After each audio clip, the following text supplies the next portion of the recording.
मित्रांनो, पार्टी करायची आहे तर मग चला ना, सोलापूर बरोबरच विजापुरात प्रसिद्ध असलेल्या चाचा मच्छी ढाब्यावर.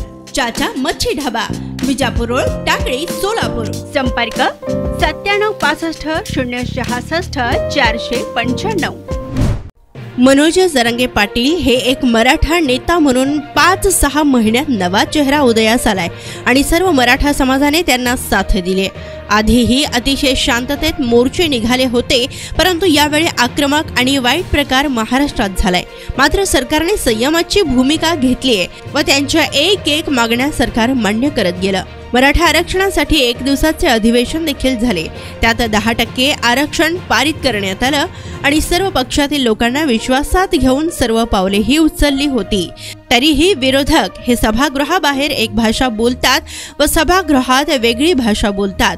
हे अत्यंत चुकीचं असल्याचं शिवसेना सचिवा डॉक्टर मनीषा कायंदे यांनी म्हणत काल मनोज जरांगे पाटील यांनी कहरच केला असल्याचं त्यांनी म्हटलंय. यावेळी त्यांनी मुख्यमंत्र्यांनी त्यांचा निषेध केलाय आणि आम्ही सर्व त्या गोष्टींचा निषेध करतो.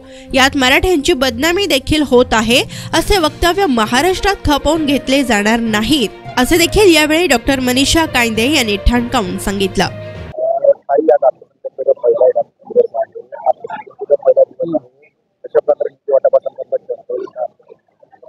बघा, सर्व समाजाला, सर्व स्तरातील लोकांना या अर्थसंकल्पातून फायदा होईल. अशा प्रकारचा अर्थसंकल्प हा वोट ऑन अकाउंट होईल, कारण आपल्याला माहिती आहे निवडणुकीचं वर्ष आहे आणि त्यामुळे वोट ऑन अकाउंट होईल. आणि पुढची चर्चा जी आहे ती नंतर लोकसभेचं इलेक्शन झाल्यानंतर होणार आहे. काही सरकार मराठा आरक्षणासंदर्भात सकारात्मक असून देखील मनोज जरांगे पाटील हे आक्रमक दिसत आहेत. काल तर त्यांनी हद्दपार केल्यानंतर मुख्यमंत्री यांच्यावर खूप अनेक असे आरोप केले आहेत.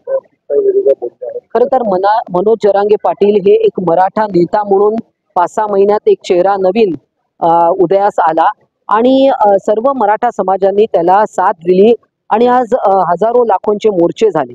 यापूर्वी देखील 2015-16 मध्ये 56 मराठा मोर्चा निघाले होते आणि अतिशय शांतता आहे. पण यावेळी जे आक्रमकपणा तो म्हणजे काही वेळा त्याचा अतिरेक झाला.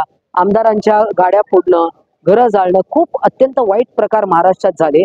परंतु तरी सरकारने संयमाची भूमिका घेतली आणि त्यांच्या एक मागण्या सरकार पूर्ण करत गेलं, ज्या रास्त होत्या त्या अर्थातच. त्यानंतर मराठा आरक्षणासाठी 1 दिवसीय अधिवेशन देखील झालं. त्यामध्ये 10% आरक्षण हे पारित करण्यात आलं आणि यामध्ये मुख्य गोष्ट ही आहे की प्रत्येक टप्प्याला सर्व पक्षीय नेत्यांना विश्वासात घेऊन हे सगळं केलं. आणि तरी सुद्धा विरोधक सभागृहाच्या बाहेर एक भाषा बोलतात, सभागृहाच्या आत वेगळी भाषा बोलतात. हे अत्यंत चुकीचं आहे. काल तर मनोज जरांगे यांनी कहर केला. माननीय मुख्यमंत्री यांनी त्याचा निषेध केलेला आहे आणि आम्ही सर्वजण अशा प्रकारचा निषेध करतो.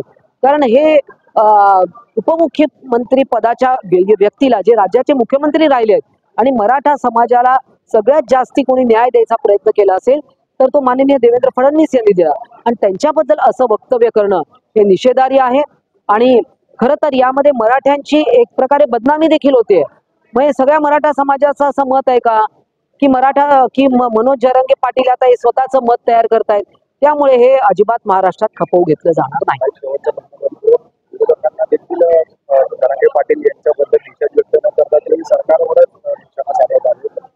नाही, विरोधी पक्ष नेता मी सांगितल्याप्रमाणे प्रत्येक टप्प्याला त्यांना विश्वासात घेतलं असताना खरं तर त्यांनी निषेध करायला पाहिजे होता. मग तुम्ही निषेध का करत नाहीये? म्हणजे तुम्ही त्यांचं समर्थन करता का, असा प्रश्न मला विरोधी पक्ष नेत्याला विचारायचा.